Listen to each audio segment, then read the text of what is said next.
जो कल हुआ है ये बज़ाहिर कुदरत की जानिब से पाकिस्तान तहरीक-ए-इंसाफ से इंतकाम है। ये मकाफ़ात अमल है। ये उन मज़ालिम की सज़ा है जो मज़ालिम पाकिस्तान तहरीक-ए-इंसाफ ने अपने दौरे हुकूमत में तहरीक लब्बैक के ऊपर किए थे।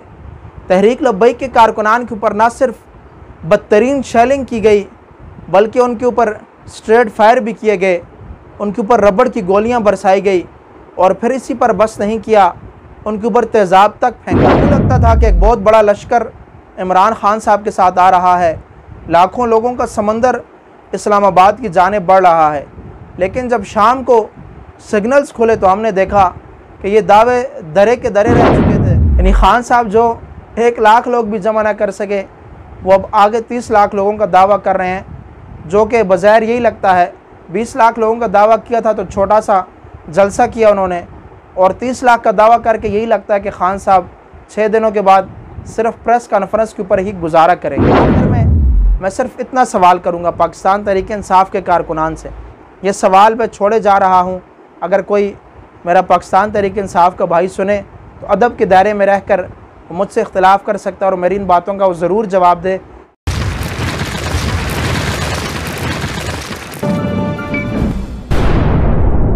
अस्सलाम वालेकुम रहमतुल्लाहि व बरकातुहू। मैं इनाम दुरानी आपसे मुखातिब हूँ और आप देख रहे हैं सच का साथ। उम्मीद करता हूँ तमाम देखने वाले और सुनने वाले बखैर वाफ़ियत होंगे और अल्लाह ताला की नेमतों से लुत्फ़अंदोज़ हो रहे होंगे। बहुत शोर सुनते थे पहलू में दिल का, बहुत शोर सुनते थे पहलू में दिल का, जो चीरा तो कतराए खून तक ना निकला। दोस्तों, आपको मालूम है कि 25 मई को पाकिस्तान तहरीक-ए-इंसाफ की जानिब से हकीकी आज़ादी मार्च का ऐलान किया गया था। ये मार्च हुकूमत के ऊपर उसकी तमाम इत्तेहादी जमातों के अहसाब के ऊपर मुकम्मल सवार था, क्योंकि इससे कबल पाकिस्तान तहरीक-ए-इंसाफ के सरबराह जनाब इमरान खान साहब ने मुल्क के मुख्तलिफ़ इलाक़ों में बहुत बड़े बड़े जलसे किए और आवाम की बहुत बड़ी तादाद वहाँ पर मौजूद होती थी। उस तादाद को देखकर जो हुकूमत है वो भी काफ़ी गालिबन परेशान थी कि इतने ज़्यादा लोग दोबारा इस्लामाबाद की जानिब आएंगे। उसको देखकर हुकूमत ने इंतज़ामात किए, रोडें ब्लॉक की, कंटेनर लगाए और भारी नफरी तैनात कर दी। जुड़वा शहरों के साथ साथ इस्लामाबाद के अंदर भी भारी नफरी तैनात की गई। लेकिन उसका रिज़ल्ट क्या निकला? रिज़ल्ट ये निकला कि खोदा पहाड़ निकला चूहा। वीडियो के आगाज़ में मैं एक छोटी सी बात करना चाहूँगा कि ये सारा कुछ जो कल हुआ है ये बज़ाहिर कुदरत की जानिब से पाकिस्तान तहरीक-ए-इंसाफ से इंतकाम है। ये मकाफ़ात अमल है। ये उन मज़ालिम की सज़ा है जो मज़ालिम पाकिस्तान तहरीक-ए-इंसाफ ने अपने दौरे हुकूमत में तहरीक लब्बैक के ऊपर किए थे।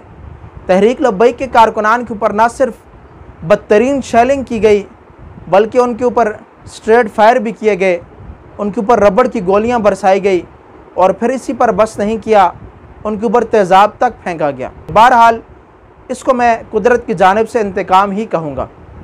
अब आते हैं अपने असल टॉपिक की तरफ कि पाकिस्तान तहरीक-ए-इंसाफ ने जो लॉन्ग मार्च किया है उसका रिज़ल्ट क्या निकला। कल सारा दिन रावलपिंडी और इस्लामाबाद के अंदर फ़ोन सिग्नल्स को बंद कर दिया गया, रोडें बंद थी, आवाम परेशान थी, जो निज़ाम ज़िंदगी है वो दरम बरम हो चुका था।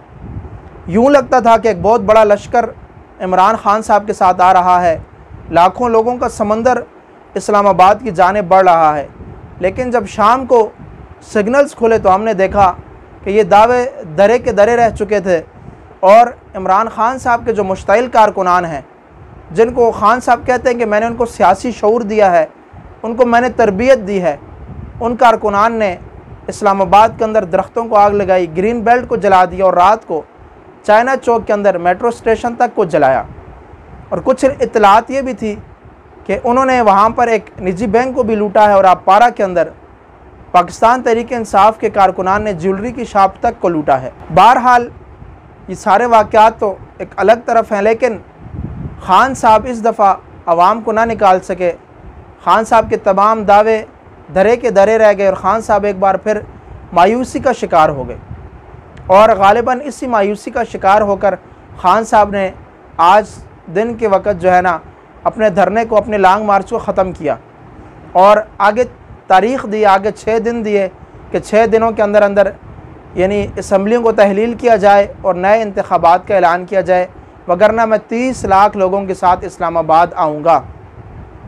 यानी खान साहब जो 1 लाख लोग भी जमा ना कर सके, वो अब आगे 30 लाख लोगों का दावा कर रहे हैं, जो कि बज़ाहिर यही लगता है 20 लाख लोगों का दावा किया था तो छोटा सा जलसा किया उन्होंने, और 30 लाख का दावा करके यही लगता है कि खान साहब 6 दिनों के बाद सिर्फ प्रेस कॉन्फ्रेंस के ऊपर ही गुजारा करेंगे।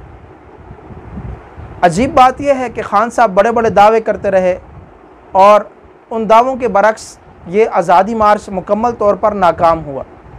और एक और बात मैं यहाँ पे करना चाहूँगा कि पाकिस्तान तहरीक इंसाफ के कारकुनान गिला करते रहे कि हमारे ऊपर जुल्म हुआ है, हमारे ऊपर बदतरीन शेलिंग की गई है।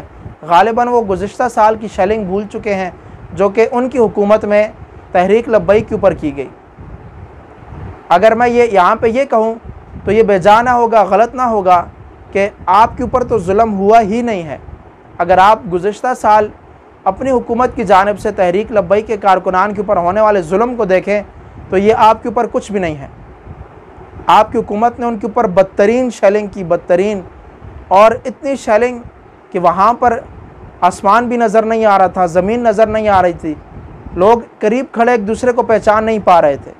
और इसी पर बस नहीं किया, स्ट्रेट फायर मारे गए, उनके लोगों को शहीद किया गया, रबड़ की गोलियां बरसाई गई, और जब दिल न ठंडा हुआ तो आपकी हुकूमत ने उनके ऊपर तेज़ाब तक फेंका और आप रोते रहे कि हमारे ऊपर जुल्म कर दिया। ये कोई जुल्म नहीं है, उसके मुकाबले में ये कुछ भी नहीं है जो आपकी हुकूमत ने तहरीक लब्बैक के साथ किया है।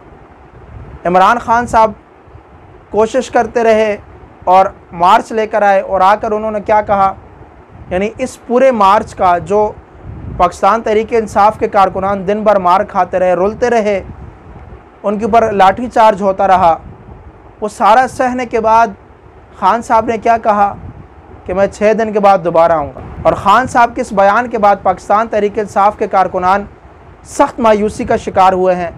मैं मीडिया के ऊपर उनके बयानात भी सुन रहा था कि ख़ान साहब आपके इस बयान ने हमें बहुत मायूस किया है, हम दूर दराज से आज़ादी लेने की खातिर आए थे, लेकिन आपने हमें एक बार फिर बहुत बुरी तरह मायूस किया है। और ये भी इत्तलात आ रही हैं कि अब तक ख़ान साहब ने ग़ालिबन 11:30 से 12 के दरमियान अपना लॉन्ग मार्च ख़त्म करने का ऐलान किया था, लेकिन अब तक रेड जोन और उसके आसपास डी चौक में कई हज़ार लोग मौजूद हैं जिनको उनके जो कैदीन हैं अपने अपने इलाकों से गाड़ियों में भर भर कर लेकर आए थे, लेकिन वापसी पर उनको वहीं पर छोड़कर चले गए हैं।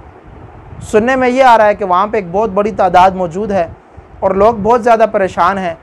जो लोग यानी मज़दूर तबका था, निचला तबका था, जो सफ़र के अखराजात नहीं बर्दाश्त कर सकता, वो इंतहाई परेशानी के आलम में वहाँ पर मौजूद है और वो एक दूसरे को देख रहे हैं।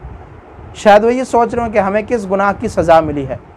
तो ख़ान साहब ने जो हुकूमत के असाब के ऊपर सवार थे, जो हुकूमत के ऊपर एक प्रेशर था, ख़ान साहब ने वो कल ख़त्म कर दिया है। और ख़ान साहब कल टाइम पर टाइम देते रहे, वक़्त पर वक़्त देते रहे, और रात तक ख़ान साहब वहाँ पर नहीं पहुँचे। यानी जो इस बात की निशानी है कि ख़ान साहब ने जो दावे किए थे उन तमाम दावों के अंदर ख़ान साहब नाकाम हुए हैं। और आगे जो 6 दिन की मज़ीद तारीख़ दी है, 6 दिन का मज़ीद टाइम दिया है, वो यही लगता है कि ख़ान साहब उसके अंदर सिर्फ प्रेस कॉन्फ्रेंस के ऊपर ही इक्तिफ़ा करेंगे। और यहाँ पे एक और बात कोट करना चाहूँगा कि ख़ान साहब से जब मजमा कंट्रोल ना हुआ, जब उनकी बात यानी लोगों के ऊपर असरअंदाज नहीं हो रही थी, तो पाकिस्तान तहरीक इंसाफ के रहनुमा कासिम सूरी साहब ने बयान के दौरान उनके कान में कहा कि ख़ान साहब थोड़ा सा इस्लामी टच भी दे दें।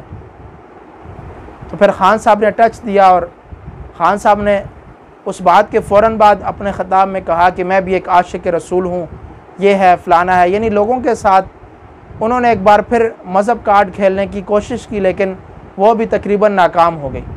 तो ख़ान साहब से सवाल है कि आपकी वजह से मुल्क का इतना ज़्यादा नुकसान हुआ, आपके कारकुनान ने आकर इस्लामाबाद में तोड़ फोड़ की, आपके कारकुनान ने आकर इस्लामाबाद में आग लगाई, दरख्तों को जलाया, झाड़ियों को जलाया, जंगलात को जलाया और मेट्रो स्टेशन तक को जलाया, तो क्या आपने अपने कारकुनान की यही तरबियत की है? इससे कबल मुल्क के अंदर कई इलाकों के अंदर शदीद तरीन आग लगी हुई थी जो कि मुश्किल से काबू पाई गई, और आपके कारकुनान को शायद वो पसंद ना आया, उन्होंने एक बार फिर आकर इस्लामाबाद में आग लगाई, बदतरीन तोड़ फोड़ की, और सुबह ख़ान साहब के एक बयान के बाद, एक नए लॉलीपॉप के बाद, नया लॉलीपॉप लेने के बाद वापस घरों की तरफ चल दिए हैं।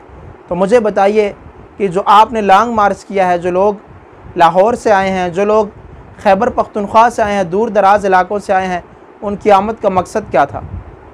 वो लोग किस मकसद के लिए इस्लामाबाद आए थे? क्या उन्होंने लाठी चार्ज ही सहना था? क्या उन्होंने आंसू गैस की शेलिंग सूंघनी थी? क्या उन्होंने पुलिस का तशद्दुद बर्दाश्त करना था? अगर ख़ान साहब ने यही बयान देना था तो वहीं पे अपने घर में बैठ कर दे सकते थे, वहीं पर एक प्रेस कॉन्फ्रेंस कर देते और ये पैगाम दे देते। लेकिन ख़ान साहब बौखलाहट का शिकार हो गए थे। उनको नज़र आ रहा था कि मेरा लॉन्ग मार्च तकरीबन नाकाम हो गया है और यहाँ पर रुकना अपनी बदनामी को दावत देना, इसलिए ख़ान साहब ने अपना लॉन्ग मार्च मुकम्मल किया और ख़त्म करते हुए चले गए और 6 दिन का टाइम देकर यहाँ से चल दिए। आखिर में मैं सिर्फ इतना सवाल करूँगा पाकिस्तान तहरीक इंसाफ के कारकुनान से कि क्या आप इस्लामाबाद में आग लगाने आए थे? क्या आप इस्लामाबाद में दरख्तों को जलाने आए थे? क्या आप वहाँ पे मेट्रो स्टेशन को जलाने आए थे? क्या आपके इलाकों में दरख्त नहीं है कि आप वहीं पे जलाते और घरों में बैठते? आपकी आमद का मकसद क्या था? आप इस्लामाबाद क्यों आए थे? आपने मुल्क और कौम का नुकसान क्यों किया? ये सवाल मैं छोड़े जा रहा हूँ। अगर कोई मेरा पाकिस्तान तहरीक इंसाफ का भाई सुने तो अदब के दायरे में रहकर मुझसे इख्तिलाफ़ कर सकता है और मेरी इन बातों का वो ज़रूर जवाब दे कि आप इस्लामाबाद दरख्तों को जलाने आए थे या फिर ग्रीन बेल्ट को जलाने आए थे या फिर आप मेट्रो स्टेशन को जलाने आए थे? क्या मकसद था? आप इस्लामाबाद क्यों आए और क्या लेकर गए? ये मेरा आपसे सवाल है और इस सवाल का जवाब मैं आपसे ज़रूर चाहता हूँ और चाहता हूँ कि आप तमीज़ के दायरे में, अदब के दायरे में रहकर अखलाकियात का दामन ना छोड़ते हुए आप इसका ज़रूर मुझे जवाब दें। आपके जवाब का इंतज़ार रहेगा। अस्सलामु अलैकुम वरहमतुल्लाहि वबरकातुहू।